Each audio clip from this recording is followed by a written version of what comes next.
ही नेहमीची साधीसुधी दाल पकवान नाही आहे. ही आहे high protein, high fibre, multigrain weight loss dal pakwan. आता तुमच्यापैकी बरेच जणांनी ही दाल पकवान ट्राय केलेलीच असेल. त्यांना चव माहितीच आहे. खूप छान लागतं चवीला.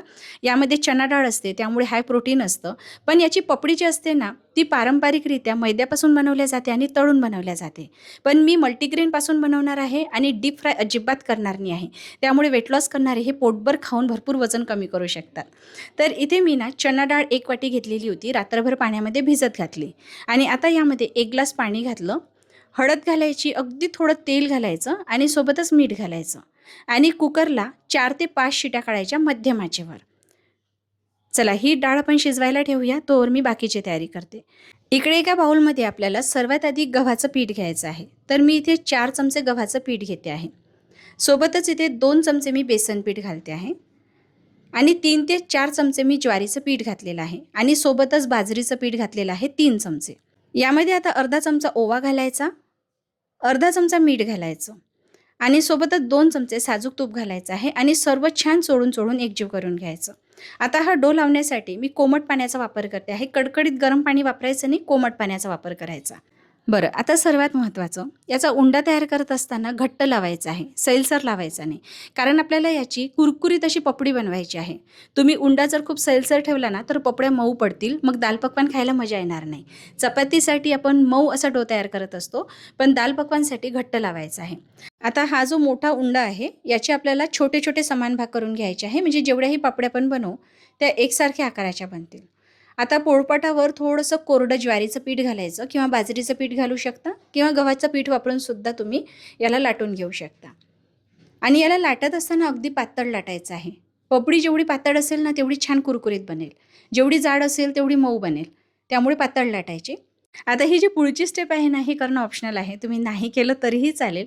पण यामुळे काय होतं, पपडीच्या ज्या जाड कडा आहेत ना, त्या आपल्याला काढून टाकता येतात. त्यामुळे ही पपडी दिसायलाही मस्त गोल गरगरीत दिसते आणि याची थिकनेससुद्धा आहे ना, ती एकसारखी बनते. कुठे जाड, कुठे पातळ अशी दिसणार नाही. आणि पुढची सर्वात महत्त्वाची स्टेप म्हणजे याला फोर्कनी टोचून घ्यायचं. कारण ही पपडी आपल्याला पुरीसारखी फुलवायची नाही आहे, पपडीसारखी कुरकुरीत बनवायची आहे म्हणून. आता याला मी तेल ब्रश करून घेते आहे, कारण याला मी डीप फ्राय नाही करणार आहे. इथे मी एक बेकिंग ट्रे घेतलेला आहे. यावर बटर पेपर लावला. एका बाजूने तेल लावलेलं होतं. जी तेल लावलेली बाजू आहे ती खाली ठेवली आणि जी पालथी केलेली बाजू आहे त्यालासुद्धा तेल लावलं. दोनही पपडीला दोनही बाजूंनी तेल लावायचं आहे, हे मात्र लक्षात ठेवायचं जेव्हा तुम्ही OTGमध्ये या पपड्या बेक करता. आता मी 180 डिग्री सेल्सिअसला पहिले 10 मिनिटासाठी ओव्हन प्रीहीट करून घेतलेलं होतं. आता याला 20 मिनिटासाठी मी बेक करून घेते आहे 180 डिग्री सेल्सिअसलाच. आता ज्यांच्याकडे OTG नाही ते तव्यावर सुद्धा हे भाजू शकतात. 10 ते 15 मिनिट झालेले होते. OTGमध्ये ज्या पपड्या मी बेक करायला ठेवलेल्या होत्या त्या बेक करून तयार झालेल्या आहे. एअर फ्रायर असेल तर त्यामध्ये सुद्धा तुम्ही बेक करू शकता. बघा मस्त कुरकुरीत अशा पपड्या तयार झालेल्या आहे. थेंबभर तेलाचा वापर करून या पपड्या पण तयार केलेल्या आहे. चला आता तव्यावर जी पपडी मी ठेवलेली होती ती मी अगदी मंद आचेवर भाजते आहे. हाय फ्लेमवर, मीडियम फ्लेमवर भाजायची नाही, अगदी मंद आचेवर भाजायची. याला सुद्धा दोन्ही बाजूनी तेल लावायचं आहे किंवा तूपही तुम्ही लावू शकता. तूप हे वेट लॉससाठी मदत करतं, हे मी वारंवार तुम्हाला सांगत असते. पण तूपसुद्धा आपल्याला अर्धा चमचाच वापरायचं आहे. तेलसुद्धा मी ब्रशनीच वापरते आहे, जेणेकरून कमीत कमी प्रमाणात वापरल्या जाईल. तुम्ही याहीपेक्षा कमी प्रमाणात वापरू शकता. छान कुरकुरीत अशी भाजून घ्यायची. बरं, हे दाल पकवान जर तुम्हाला घरगुती एखाद्या छोट्या मोठ्या पार्टीसाठी बनवायचं असेल किंवा एखाद्या वेळी चाट खाण्याची इच्छा आली तर चवीसाठी बनवायचं असेल तर या पपड्या तुम्ही तळूनच घ्या असं मी तुम्हाला म्हणेल. कारण तळलेल्या पपडीची जी चव आहे ना ती चाटमध्ये खूप छान येते. तर तळायचं असेल तर तेल मध्यम आचेवर गरम करायचं आणि कुरकुरीत होईपर्यंत ही पपडी तळून घ्यायची. मी तुम्हाला इथे 3ही प्रकारे पपड्या बनवून दाखवलेल्या आहे. ज्यांच्याकडे OTG नसेल ते तव्यावर भाजून घ्या. ज्यांच्याकडे OTG असेल ते OTGमध्ये बनवू शकता. एअर फ्रायर असेल तर त्यामध्येही बनवू शकता आणि जर तळून बनवायचं असेल तर अशा पद्धतीने तेलामध्ये तळून सुद्धा बनवता येतात. तर बघा इथे मी तव्यावर भाजलेली सुद्धा कुरकुरीत झालेली आहे, OTG मधली सुद्धा परफेक्ट झाली आणि तळलेल्या तर परफेक्टच होतात. आता पुढची तयारी काय करायची आहे, इथे मी चिंच आणि खजूरची चटणी बनवते आहे. गुळाचा वापर करायचा नाही. वेट लॉस करत असताना गोड वापरायचं असेल तर खजूर वापरा. याला गरम पाण्यात भिजत ठेवूया. आता आपल्याला हिरवी चटणी बनवायची आहे. यासाठी 2 लसूणच्या पाकळ्या, 4 ते 5 हिरव्या मिरच्या, कोथिंबीर स्वच्छ धुवून घालायची, पुदिन्याची पानं घालायची, अर्धा चमचा मी चाट मसाला घालते आहे, काळं मीठ अर्धा चमचा घातलेला आहे आणि लिंबाचा रस पिळायचा. सोबतच यामध्ये आपल्याला पाणीही घालायचं आहे आणि हे आपल्याला मिक्सरला फिरवून घ्यायचं आहे.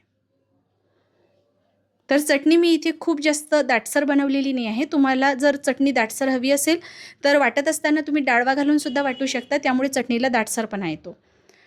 आता जे चिंच आणि खजूर आपण भिजत घातलेले होते ते छान भिजल्या गेलेले आहे. त्यामध्ये काळं मीठ घालायचं आणि थोडंसं भाजलेलं जिऱ्याचं पूड घालायचं आहे.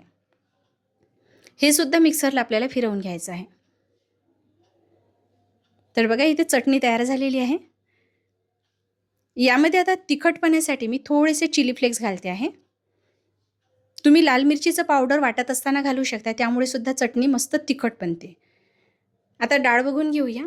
बघा छान शिजल्या गेलेली आहे. बरं, कधी-कधी काय होतं, डाळ शिजल्यानंतर पाणी एकीकडे होतं, डाळ एकीकडे होते. असं जर झालं तर डाळ थोडी घोटून घ्यायची आणि परत आपल्याला शिजवून घ्यायची आहे. म्हणजे जी डाळ आपण घोटतो ना, त्यामुळे याला छान दाटसरपणा आणि एकसंधपणा येतो. आता वरून आपल्याला घालायचा आहे थोडासा गरम मसाला, काळ्या मिरीचं कूट घालते आहे, थोडासा चाट मसाला घालायचा आणि तुपाचा तडका घालायचा आहे. त्यासाठी मी 2 छोटे चमचे तूप गरम केलं. यामध्ये जिरे घातलेलं आहे, हिंग घालायचा आणि लाल मिरची पावडर घालायचं. तडका छान इथे तयार झालेला आहे. हा तडका आता आपल्याला या डाळीवर घालायचा आहे. बरं, दाल पकवानची रेसिपी जर तुम्ही काळजीपूर्वक बघितलेली असेल तर एक गोष्ट तुमच्या नक्कीच लक्षात आलेली असेल. दाल पकवान हा जो प्रकार आहे ना, हा दाल चपातीसोबत बराचसा मिळता-जुळता आहे. फक्त याला एक वेगळं रूप देण्यात आलेलं आहे. चपातीऐवजी इथे पपडी बनवलेली आहे. दाल तडका तर आपण रोजच खातो. वरून कांदा, टोमॅटो घातला जातो. त्यामुळे आपण सॅलड रोज खातो ना, तेच वरून घातलं जातं. वेगवेगळ्या चटण्यासुद्धा आपल्या आहारामध्ये असतातच, त्यासुद्धा यावर घातल्या जातात. फक्त याला चाटच्या पद्धतीने बनवल्या जातं. पण खरं सांगते, रोज-रोज जर डाळ आणि चपाती खाऊन कंटाळा आला असेल ना, तर तुम्ही हे दाल पकवान ट्राय कराच. असो, आता याला सर्व्ह कसं करायचं ते बघूया. तर खूप वेळ आधीपासून ह्याला सर्व्ह करून ठेवायचं नाही. जेव्हा तुम्हाला खायचं आहे तेव्हा सर्व्ह करायचं. पपडीवर आपल्याला शिजवलेली दाल तडका घालायचा आहे. वरून 2 प्रकारच्या चटण्या म्हणजे चिंचेची चटणी घालायची आणि ग्रीन चटणी. बारीक चिरलेला कांदा घालायचा, टोमॅटो घालायचा. सॅलड तुम्ही हवं तेवढं जास्त घालू शकता. वेट लॉस करण्यासाठी सॅलड फार मदत करतं. अनारदाणा घालायचा, दिसायलाही छान दिसतं, चवीलाही छान लागतं. वरून थोडी चिरलेली कोथिंबीर घालायची आणि ही दाल पकवान इथे तयार झालेली आहे. बरेच जणांना असं वाटतं की चाट खाल्ल्यामुळे वेट गेन होतं. ते केव्हा होणार? जेव्हा तुम्ही बाहेरची खाल. बाहेरचे तुम्ही चाट खाता ना, त्यामध्ये जे फरसाण घातलेलं असतं, पपडी घातलेली असते, ती तेलामध्ये डीप फ्राय केलेली असते आणि साध्यासुध्या तेलामध्ये नाही, वारंवार वापरलेल्या तेलामध्ये डीप फ्राय केलेली असते. ज्यामुळे फक्त वजन वाढण्याचाच धोका नसतो, तर कोलेस्ट्रॉल वाढून हार्ट अटॅक येण्याचाही धोका असतो. कसं असतं ना, कुठलाही पदार्थ हेल्दी बनवायचा की अनहेल्दी बनवायचा हे आपल्याच हातात असतं.